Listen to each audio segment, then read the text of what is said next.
4 years ago, the summer of 2013, I was teaching a class called Economic Development, and it was an online class.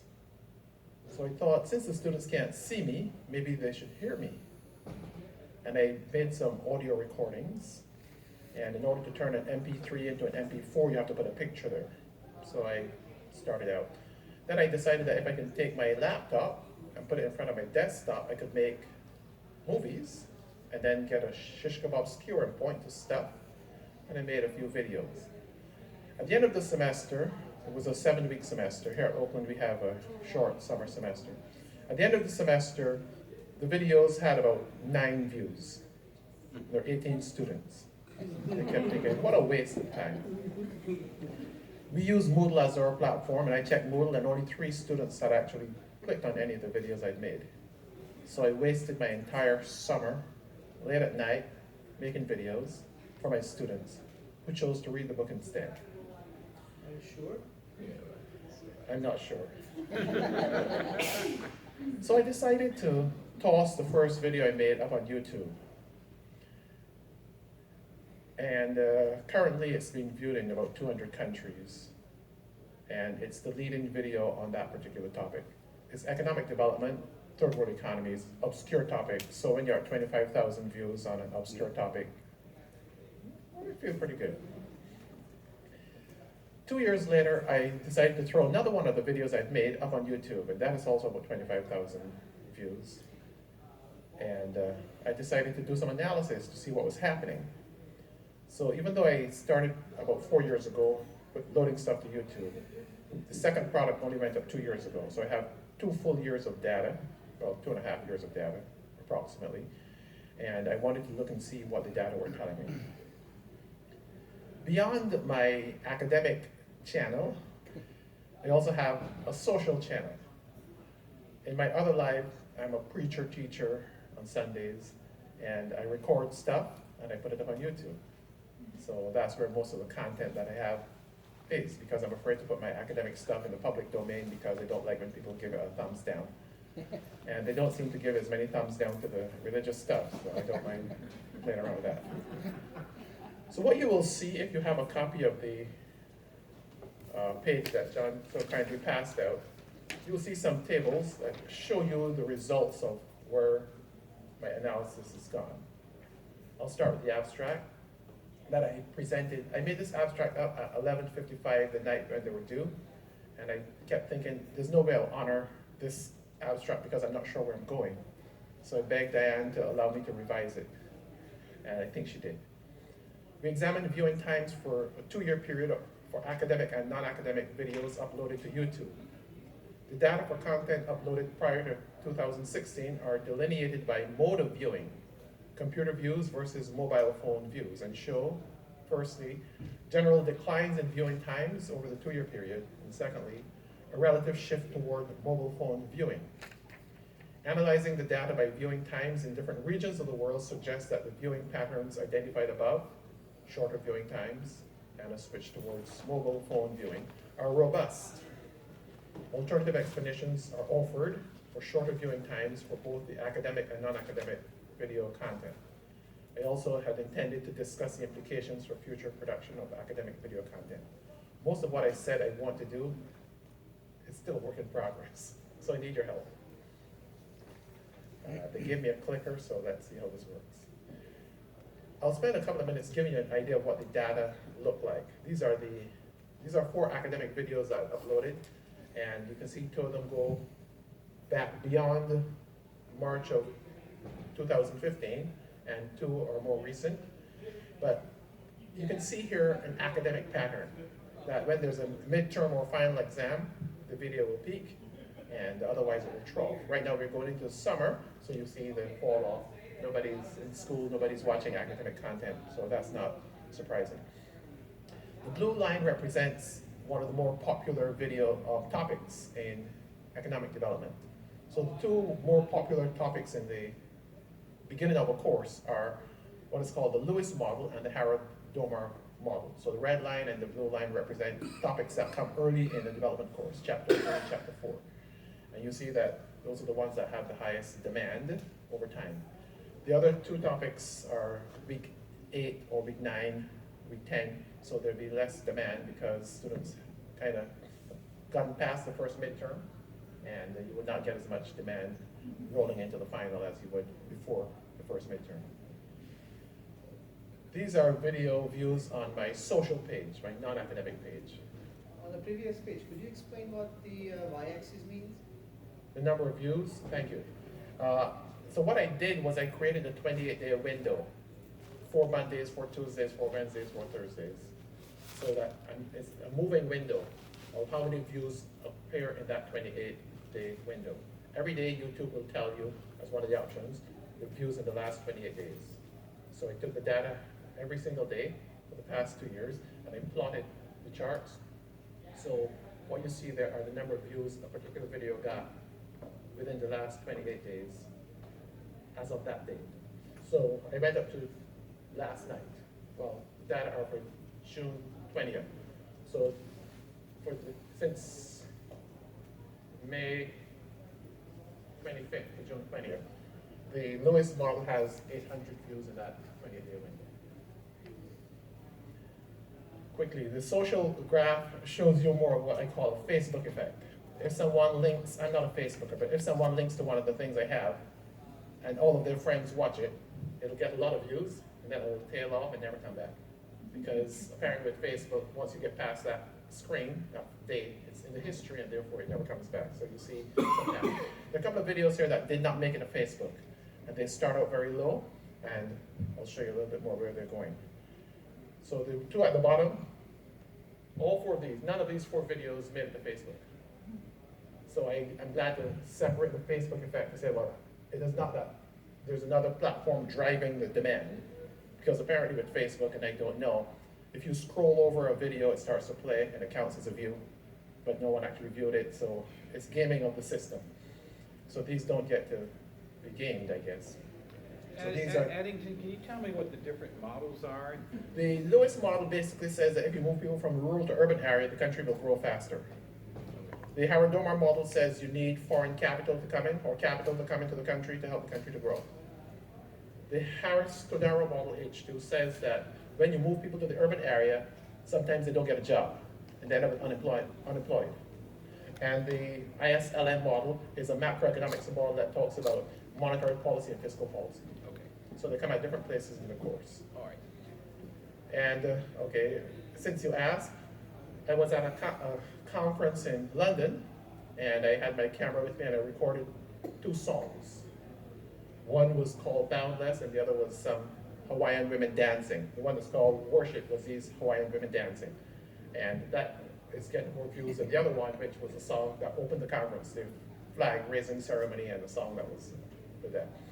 All right, let me keep moving. The topic, really, I want to talk about the academic stuff, but I thought it would give you some background to the other stuff. So table 1, and you should have the information in front of you. I'm showing here the 2 platforms, computer versus mobile, over the 2-year period, and the first row reads as follows. The Lewis model was viewed 81% of the time via a computer in 2016, 12-month period, and in 2017, 71% of the time was viewed by a computer. What I want to say is that you can see in this table that views by computer are declining. Now, 2 data points don't make a trend, but 2 different years, and the mobile phone is increasing in popularity. Mobile devices are expected to increase in popularity. And one of the things I want to talk about is as the younger generation, the millennials, I guess, move towards viewing stuff on their phones and their tablets, presenters, content creators have to think about how you design it so that it works well on a small screen. The other thing is that it's hard to study academic topics on a small screen. So we're hoping that if it's academic, people will stay using a bigger screen, like a computer, rather than moving to a small screen. But for these 4 videos, you can see that mobile is now on 1/4 of the views. It's increasing over time, and the forecast is that the millennials will move to mobile devices more and more, and therefore views by computer will not be a high number. Although, for learning purposes, I would choose to recommend that a student use a computer rather than a mobile device. Yes? I was just curious, like something like an iPad, where would that be on the mobile side? No, that's another device that YouTube calls tablet, Okay. but you can see here that 81 plus 14 is 95. 95% of the views are still on these two devices, so the tablet devices don't have a large market share. The next table shows you viewing times. How long the average person spends viewing one of these videos. And I'll fast forward to show you that the lowest model is 16 minutes long, the Harrodoma model is 4 minutes long, the Harris-Tadaro model is 7 minutes long, and the ISLM model is 17 minutes long. So let's go back and see that even though these products are longer products, except for the Harrodoma model, the average viewing time is about 2 minutes. If I look at overall, YouTube will tell me your average video is being viewed for 2 minutes. This makes me think that what I need to do is think about how to say it quickly. But how do you teach a serious academic topic in 2 minutes? Cliff Notes version, you hit the high points, but what do you say to the viewer? Please come back or link to this other video where I'll give you more details. That's one of my implications for content creators. That you think about what you're going to say first, because the average viewer will not stay more than 2 minutes. If you are going to ramble and tell your family story in the first 2 minutes, you've lost them. You have to hit the high notes, and maybe you need to think very creatively, put a table of contents or something, and YouTube allows you to do that, so that they would actually get the main points quicker. One of the things I want to say before we move on is if you look over the 2-year period, you can see the negative, the red, the viewing times are decreasing. So there's a tendency to not stay as long at a fair, so to speak. So more and more you gotta speak up, stand up, speak up, and shut up. Yes, sir. Do you have data on the distribution? Like you have, these are averages. Yes, I do. Like, what's the standard deviation or something like that? Yet to be. Maybe that some people stay for 5 seconds Yes. and the other person is staying for 6 minutes. Yes, I do have depth distribution data, but in the interest of my presentation time, which I'm very conscious of, I will talk to you personally after that. Many people will click on the video and within 10 seconds they'll gravitate away from it. One of the things I've noticed, I recently got a smartphone, is that sometimes you can accidentally click on something that you didn't intend to click on because your finger is touching it, whereas with a computer, if you're using a mouse or something, you intentionally click on it. So there's more accidental clicking with a mobile device than with a computer. I actually saw that since I got my smartphone. I've disliked some of my videos. My thumb accidentally hits the dislike button, and I say, man, this is terrible. You're disliking your own content. So I'm saying that likes and dislikes can happen unintentionally when you use these devices. But one of the reasons I wanted to delineate between computer and mobile, because if people stay shorter on a mobile phone than on a computer, you want to be able to determine within the product category, the platform of mobile devices, is the viewing time decreasing? Within the category of computers, is the viewing time decreasing? So that's what this table is showing.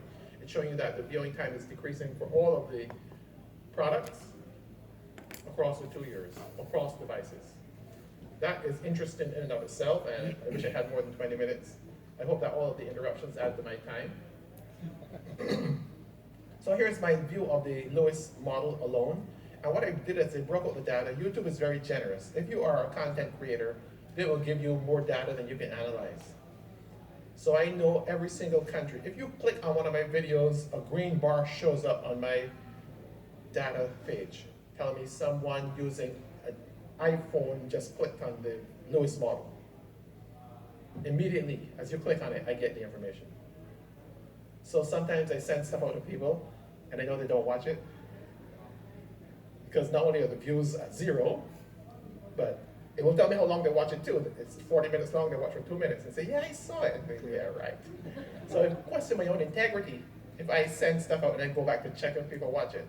I'm trying to be a man of integrity, and I decided that if you send it out, don't go back to see if they watch it. If they said they watch it, believe them. Accept their truth. So here what you see is, so the world is all of the data. Then I broke up the data by regions of the world because Asia is my most popular audience. I get more views from Asia than from anywhere else. And it kind of makes sense. You're talking about third world economies and how to develop these economies. Why would Asia be interested? America is my least a popular place for views, because we don't really care about that. Of course, if you're talking about academic content and academic settings, then if you teach the course, then maybe students will go looking for the content. So you get an idea of what the data look like. Let me hit the high note here. So you see everywhere, it's bleeding. The European data, you see an increase for mobile phone. The number of mobile views is small, so there's no statistical reliability there, but the general pattern is that over time, people are viewing for shorter periods of time across devices. You see the last row of views, the views are increasing. So that's also interesting to me. The old content from 4 years ago is getting more and more views every year. I would think that newer products are coming along, but here's another trick. If you get there first, and YouTube's algorithm puts yours at the top, when people do a search, you will get more hits. So the #1 video will move away from the others if people are lazy. But there are other devices, other metrics that people would use. They would look and see which one is long. So an 18-minute video will not get watched the way a 2-minute video would get watched. Because students are thinking, okay, can you give me the Cliff Notes version? And that, therefore, one of the things I have to think about is how do I present, as I said, shorter videos, and hope that they rise, because you might have 40 different videos on the same topic. Some of them have 25,000 views, others have 20 views. The effort to make the video is probably the same. So you have to think very tactically about how you're going to make this product if you want it to move to the top. And a lot of stuff that gets made doesn't get viewed. A lot of patents are in the patent office, and there's no product out there because it didn't make it to the market. It just wouldn't make it. That's why we still have QWERTY. And QWERTY is inefficient, but QWERTY is still here. Okay, so you see the Lewis model, and hopefully because you have the data in front of you, even though you have to use magnifying glasses to get to it, you can get a sense as to what is going on. So here's the second model, the Harrod-Domar model. Again, you see red, suggesting that there's declining viewing times. And the Harrod-Domar model. The data are pretty much saying the same thing. Yeah, I think there's a consistent story here. In one case, you saw, I used purple. Purple is my favorite color. I use that to show positive. And you see in North America, there's increased viewing times on this particular product. I'm not sure why that is the case, but that's what the data look like. But you do see that, again, the shift towards mobile devices, increasing shift toward mobile devices, and other products beyond these two have not yet made it big into the market. I guess they'll make space for those in the future, so you'd expect to see tablets showing up at a larger percentage. Between these two devices, it's 95% of the market, the viewing market. So you expect the other products to come along. So this is a summary. 4 products, oh sorry, let me back up. What I did was I took the 2 non-academic products that I showed you, and I added them with the 2 top products that were academic. So the Worship and Boundless were my London conference, and the other 2 were the first 2 videos I put on YouTube in my development economics class. I don't know what you see, excuse me. What I see is that there's a higher tendency for non-academic stuff to be viewed via mobile devices. So if you look at right here, 50%, half of the views on this particular video are by mobile phone, whereas in the academic realm, it's less than a quarter. I thought about that. A friend of mine liked a video that I made last Sunday. So I called her up. She's in Toronto. She said, yeah, I was on the train going home, so I decided to watch it, and I liked it. I knew that someone using an Android device had liked the video at 5:45 p.m. on Monday. And I thought, who in Toronto would like this video? So I called her. She said, yeah, it was me. The point I'm making is that social content is more likely to be viewed when you're relaxing or on a long train ride, whereas academic content will not be viewed on a long train ride at 5 p.m. So I also have a sense as to when people are viewing stuff, and I have more data than I know how to analyze. And I'm enjoying myself, but it's hampering my academic productivity because I'm not producing content the way I should, academic content. But I think you see a sense of what's going on there. And I just decided to include device data for the other 2 London videos in my presentation here. I'm going to conclude because I'd like for you to ask me some questions and give me some suggestions. So, if I am smart, my introduction and my conclusion will be the same thing. And given what I've said about standing up, speaking up, and shutting up, I told you at the beginning what I intended to do. At the end, I'm telling you what I did, and it's pretty much the same story. So I say viewing times over the 2-year period reveal that there are declines in viewing times over the 2-year period and a relative shift toward mobile phone viewing. I make a third comment here. And generally shorter viewing times on mobile phones than on other devices. If you're going to look at stuff on a mobile phone, you're not going to watch it as long. There are many complications there. The size of the screen, the time of day, the Wi-Fi access. There are many factors that will determine why you might lose connectivity or move away from a video. You're not really trying to sit down to study. You're thinking, let me look and see what's available and make a note to self. When I get home, I'm going to pull up my laptop or my desktop and watch this video. I found something I like. It's like you're shopping online, and then you go to the store and you're browsing online, sorry. Then you go to the store and touch and feel the product. That's I just made that up, by the way. Isn't that great? I also like the fact that across the world, I'm seeing the same thing. With a few exceptions, but across the world, I'm seeing the same patterns. So I'm not saying this is happening in America. And by the way, the first time I gave this talk, one of my colleagues said, how do we know it's not you and your wife that keep clicking on the videos over and over? I was so happy that YouTube gives me data by country. It gives me data by state. So I can say, well, if I pull Michigan out, at least I have US data that, unless I live in 2 states.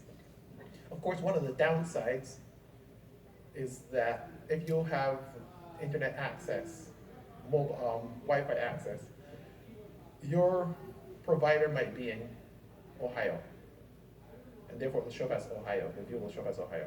I do see your note. Do I have 5 minutes to answer questions? Yeah, sure. Okay. So thank you for your patience, and thank you for giving me the extra minute. I would love for you to give me some suggestions. I would follow up on what Laszlo said. When you present these mean times, if you could do some kind of box plot, which would give you the range and the standard deviation, you could probably do that graphically on a table, don't you think, Laszlo? Yes. Yeah, I think that would be a great idea. Thank you very much. I need lots of suggestions, people. Can I call you people?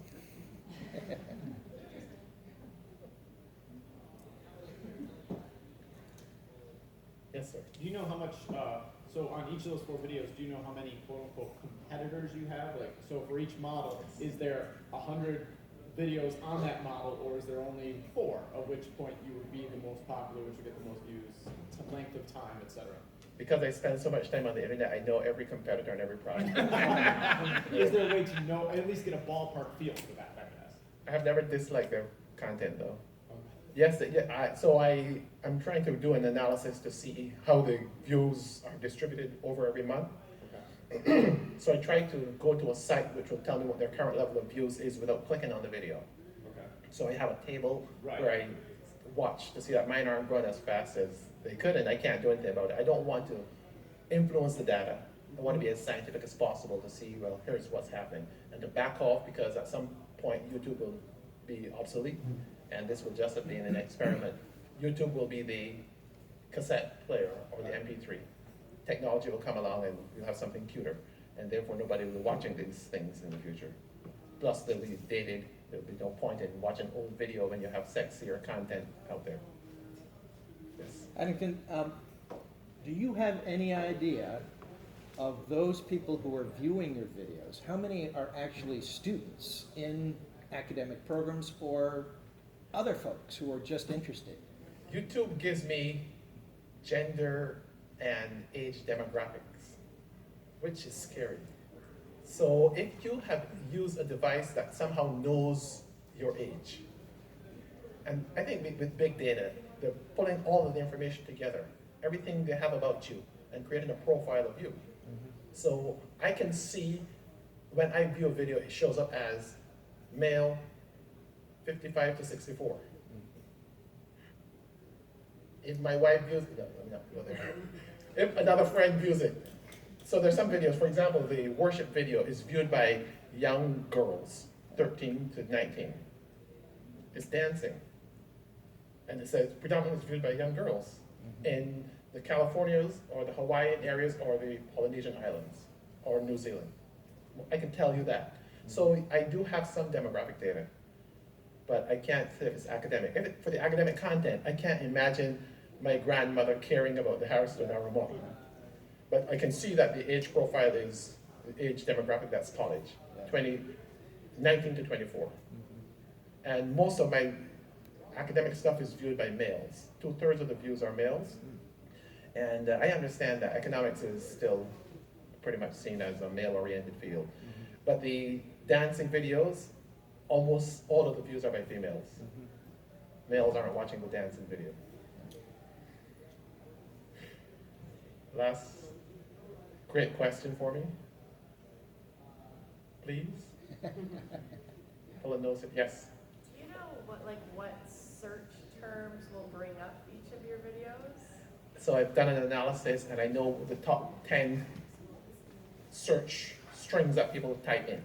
In fact, after I discovered that 3 years ago, I changed the title of the first video to reflect the most popular search term in the hope that that would drive more traffic. It didn't do anything. But yes, there's so much data, there's more data than I can deal with. But I'm glad that it's there and I hope that it doesn't die and I can actually write a paper and produce something. I'm almost ready to retire. I'd like to make a contribution before I retire. So, thank you for your patience.